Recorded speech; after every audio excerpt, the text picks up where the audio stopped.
Muito bom dia, muito boa tarde, muito boa noite, concurseiro, concurseira. Sejam todos muito bem-vindos ao Instituto Estive, Brasília, Distrito Federal, diretamente para todos os concurseiros. Eu me chamo Silvio Santana e estou aqui para discutir a melhor matéria do mundo, Direito Constitucional. Iremos abordar todos os tópicos dos editais das carreiras policiais, de modo que você tenha subsídio suficiente para gabaritar sua prova. Sou especialista em Direito Constitucional e espero poder ajudá-los. Sejam todos muito bem-vindos. Aqui na tela você vai poder ver as minhas redes sociais. Você pode me acompanhar aí no meu Facebook, Professor Silvio Santana, no meu Instagram, Professor Silvio Santana, e no meu Gmail, profsilviosantana@gmail.com. Vá lá, tire suas dúvidas e vamos nessa que vai dar muito certo, beleza, galera? Sejam todos muito bem-vindos aí. Então, olha só, então a gente tem que começar pelo começo, já dizia a vovó. Então, olha só, Vicente Alexandrino já conceitou o que é Constituição. Então, você precisa saber o que é Constituição. Você precisa saber o que esse cara faz. Beleza, de uma forma genérica, no sentido amplo, é simplesmente a forma de organização de um Estado. Como um Estado vai se organizar, beleza? Então, olha só, você tem que entender este conceito de Estado. Então, o que é Estado? É povo, que é justamente a população local, os nativos, território, beleza? Que é a faixa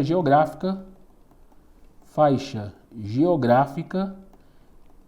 Temos também o elemento soberania, que se divide em dois, do ponto de vista interna e do ponto de vista externo, beleza? Do ponto de vista externo, tranquilo. Aí olha só, doutrina moderna entende também a finalidade como um dos elementos do Estado. Então, se você vê nas suas provas este carinha aqui, não se assuste, a doutrina moderna já vem entendendo ele como elemento do Estado. Para fins de prova, Estado é o quê? Povo, território, soberania, finalidade para a doutrina moderna. Tranquilo, você vai colocar uma observação aí no seu caderno, no seu material, que é simplesmente assim, ó, observação aí, ó. É a organização de um povo, ó, é a organização de um povo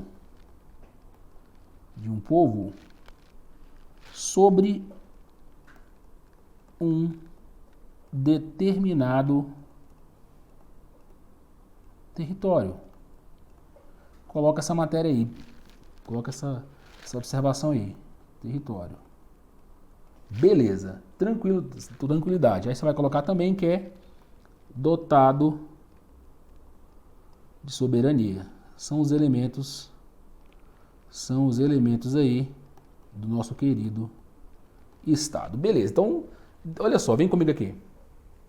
Quando você vai tentar conceituar de uma maneira uniforme, de uma maneira geral o que é Constituição, obviamente a resposta não será satisfatória para nenhuma linha. Obviamente, existem várias correntes, vários doutrinadores que elencam, que enumeram, que apontam os conceitos de constituições.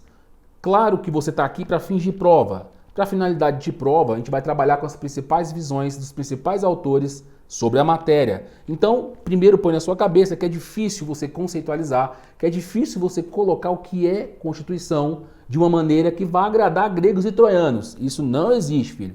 Volta aqui comigo de novo. Na lousa, vem comigo. Olha só. Então esse é o conceito inicial, tá certo? Vamos aprofundando. E obviamente existe uma hierarquia de normas. Lá no topo existe a nossa Carta Maior, que é a Constituição Federal de 88, que é a nossa Carta Magna, tá certo? E essa Carta Maior, ela vai ditar todos os pragmatismos constitucionais, tá certo? Então, beleza, o que acontece? Dentro dessa hierarquia, nós temos aqui as leis ordinárias. Leis ordinárias também é chamado, puxa uma setinha aí, ó, ato normativo primário. Ato normativo primário, beleza? Temos também as chamadas leis delegadas. Leis delegadas. Essas leis delegadas são de acordo com o artigo 68 da Constituição, que fala assim, ó, as leis delegadas serão elaboradas pelo presidente da República, que deverá solicitar delegação ao Congresso Nacional. Então essas são as leis delegadas, depois lá no capítulo sobre as leis a gente conversa sobre isso. Existem também as medidas provisórias, medidas provisórias, tá certo? Existem aí os decretos legislativos,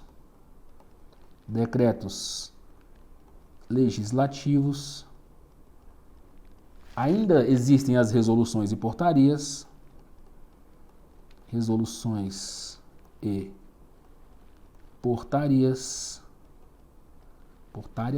portarias, beleza? E também os contratos e sentenças,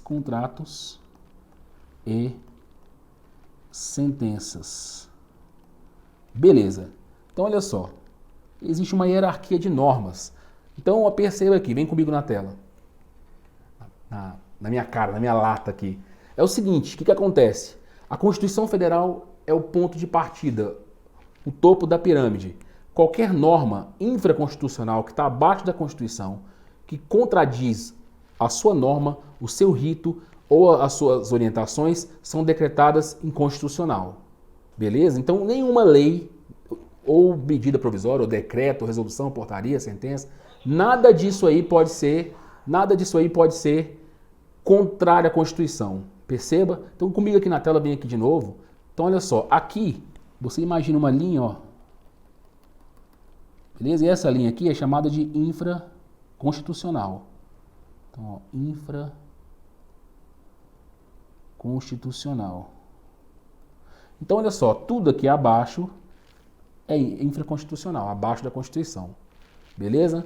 Lembrando que nada pode contrariar esse cara aqui, tá certo? Então dá um print dessa tela muito interessante aí para você ter no seu material, beleza? Então vamos seguir aqui. Então veja bem, aí existem alguns autores, dentre eles o professor Canutilho, J.J. Gomes Canutilho, português. Ele tem uma ideia do que seria a Constituição ideal. Então para esse cara, uma primeira aqui, ó, a Constituição ideal, ela tem que ser o quê? Ela tem que ser escrita. Logo de cara, essa Constituição ideal, ela tem que ser escrita. Por que a Constituição ideal tem que ser escrita? Simplesmente para trazer a chamada segurança jurídica. Perceba você a preocupação aí, a segurança jurídica. Então, segunda visão aqui, segundo lugar, nós temos a Constituição ideal para Canutilho, ela deve conter enumerado os direitos e garantias fundamentais individuais, tá? Então tem que estar enumerado direitos fundamentais e individuais. Fundamentais individuais. Beleza? Exemplo, artigo 5º. Exemplo aí, artigo 5º, tá certo? Então, exemplo, artigo 5º. Beleza. Terceiro, uma Constituição ideal para Canutilho, ela tem que justamente o quê? Adotar um sistema democrático de participação. Adotar um sistema democrático de participação. E esse sistema democrático de participação, ele tem que ser o quê? Ele tem que ser nos moldes, por exemplo, do originário do poder. Então, olha só, lá no artigo 1º, parágrafo único da Constituição, nós temos o quê? Como o povo é originário do poder, então o poder emana do povo, então o povo é o dono do poder, e o povo vai exercer ele de duas maneiras, direta e indiretamente. O nome disso é democracia. Democracia semi-direta ou participativa. Beleza? Esse nome é importante para você.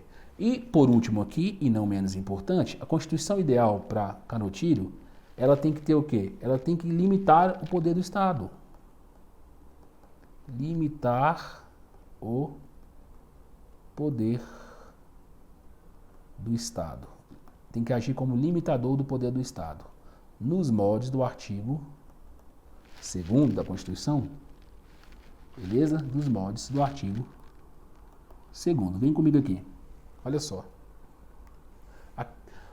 O artigo 2º fala assim, ó, são poderes da União, o Executivo, o Legislativo e o Judiciário, harmônicos e independentes entre si. O nome disso é pesos e contrapesos, ou check and balance, que é uma expressão relacionada aos pesos e contrapesos dos poderes da União. Então, agem como verdadeiros limitadores do Estado. Comigo aqui de novo na nossa tela. Então, vem lá. A Constituição para Canottilho tem que ser escrita, tem que enumerar os direitos fundamentais, adotar um sistema democrático de participação popular e limitar o poder do Estado. Beleza? Essa é a visão desse cara aí. Então essa tela é muito importante para você. Vem para cá, vamos continuar. Existem constituições no sentido sociológico, político e jurídico.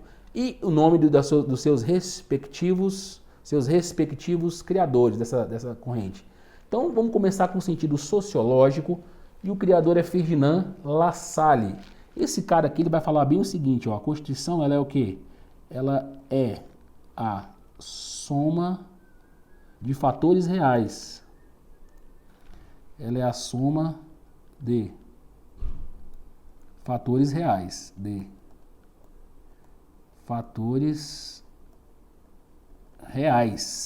Beleza? Esses fatores reais são fatores reais de poder. Beleza? Fatores reais de poder que regem o país.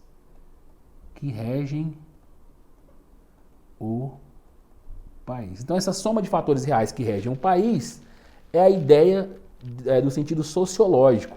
Então, essas forças atuam para quê? Então, olha só, qual que é a ideia?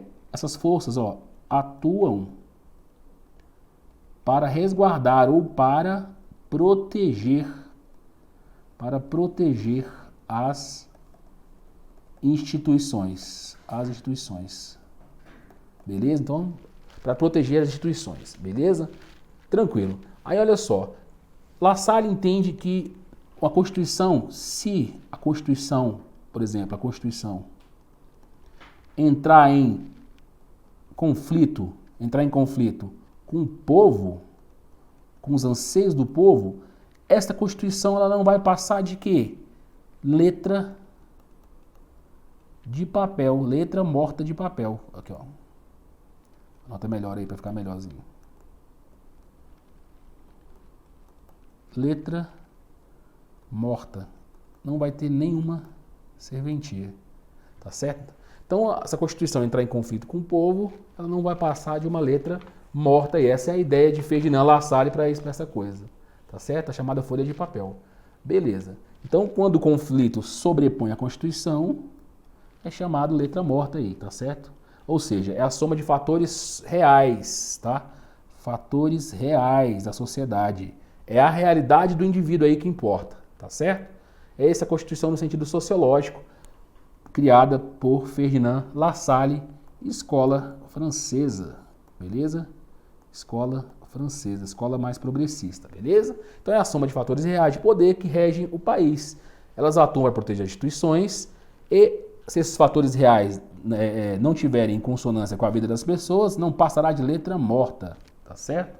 Ou, como ele mesmo gosta de dizer, a chamada Constituição de folha de papel. Fica ligado nessas palavrinhas gatilhos aí, tá? Folha de papel, para Ferdinand Lassalle. Beleza, esse é o sentido sociológico. Beleza, agora vamos para o sentido político, de Carl Schmitt. Aí Carl Schmitt veio e falou bem assim, olha, beleza, a Constituição ideal, ela tem que ser o quê? Ela tem que ser produto de decisão política. Ela tem que ser o quê? Produto de uma decisão política. Perceba que ele envolve a política na coisa, tá certo? Então, olha só. E quem pode fazer essa decisão política? Somente quem é titular do poder constituinte. Do poder constituinte. Este cara aqui, ó, beleza? Titular do poder constituinte, tá certo? Então, olha só, ele fala que essa visão, assim, ela simplesmente tem que ser uma visão política, tá certo? E não nessa unidade de justiça de normas. Então, ele é titular do poder constituinte. Então, imagine aqui você que o ato constituinte, ele produz efeitos, né? Ele produz efeitos. Beleza. Ele produz efeitos porque ele é o quê? Ele é oriundo de uma decisão eficaz. Tá? De uma decisão eficaz. Que deve garantir a organização do Estado. A organização do Estado.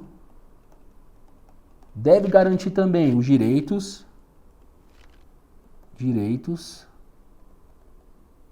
e também as liberdades. Tudo produto da política, entendeu? A soma de decisões políticas, meramente políticas. É o gatilho aí para a visão de Carl Schmitt, tá certo? Tranquilo, vamos avançar. Decisão de Carl Schmitt. Agora vamos para Hans Kelsen, escola austríaca, beleza? Olha só. Aqui para Kelsen ele fala o seguinte, a norma jurídica, ele chama isso aqui, tanto é que ele chama isso aqui de teoria do puro direito, ó. Teoria do chamado puro direito. Então o que é isso? Ele fala o seguinte, ele fala que a Constituição ideal, ela tem que ser desvinculada. Beleza? Ela tem que ser desvinculada de relação social ou filosófica, de relação social ou filosófica. Então tem que ser desvinculada de relação social ou filosófica, beleza? Nem um pouco, e ainda, olha só, isso aqui também é importante, ó, não guardar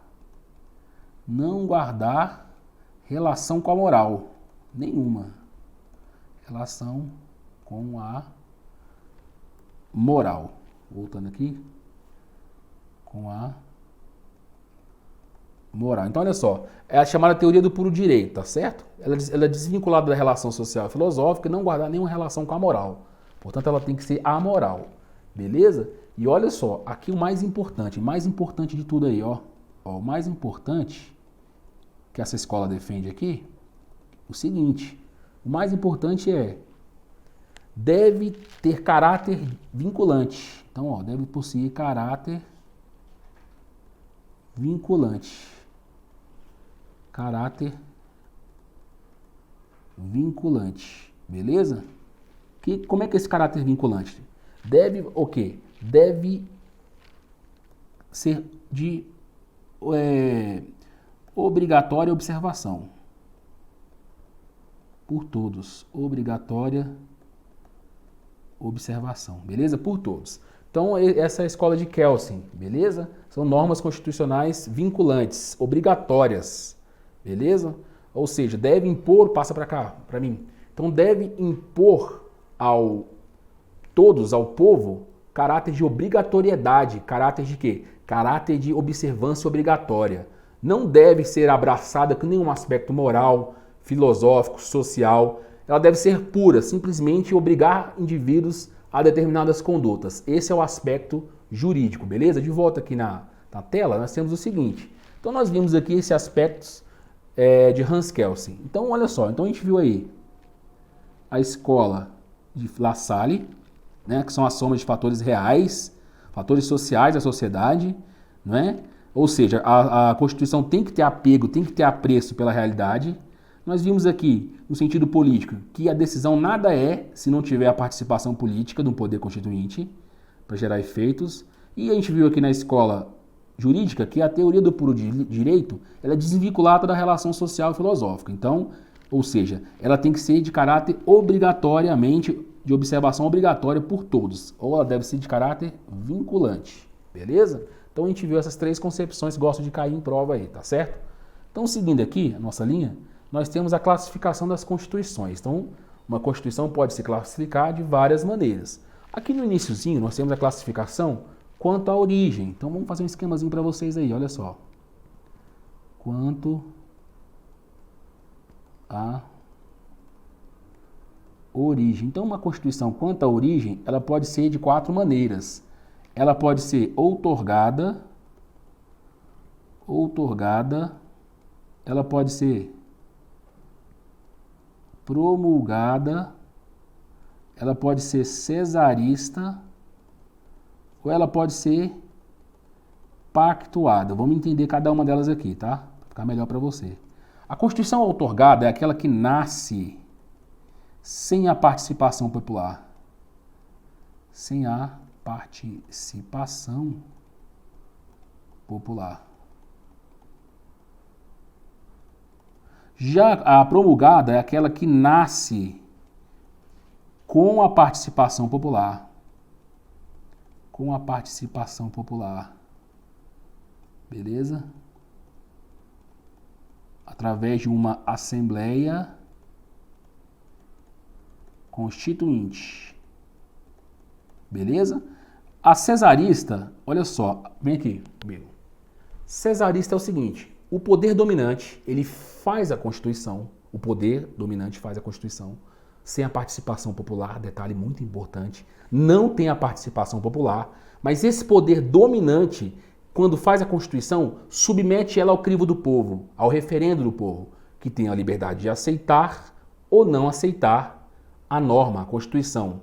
Perceba que o povo não participa da elaboração, da sua confecção e somente da sua ratificação ou não. Beleza? Vem comigo aqui. Então, olha só, a cesarista é o seguinte, você vai colocar aí, ó, ela é unilateral. Unilateral. E por ser unilateral, ela é o seguinte, o poder dominante,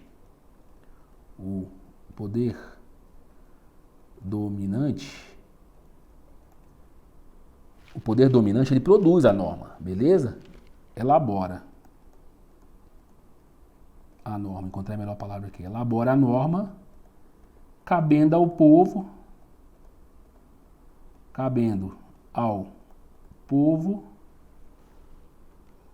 referendar. Então cabe ao povo só referendar aí, beleza? Então olha só, e por último nós temos a pactuada. A pactuada, ela é originária de 2 forças políticas rivais. Então ela é originária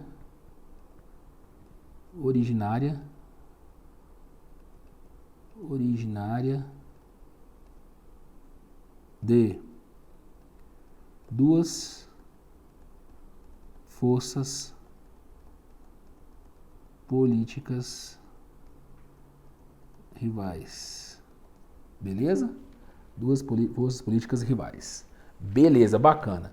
Essa é a classificação quanto à origem. Mas não é só essa classificação que cai, tem várias. Então, exemplo, quanto à forma. Vamos ver mais uma aqui, ó. Quanto à forma.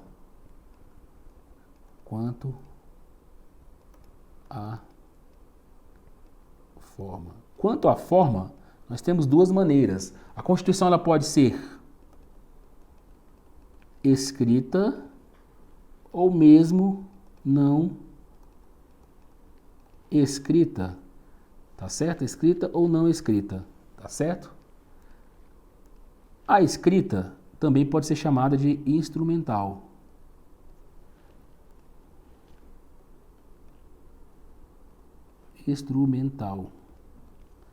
E a não escrita também pode ser chamada de costumeira. Beleza. Escrita quer dizer o seguinte, que ela é positivada em um só documento.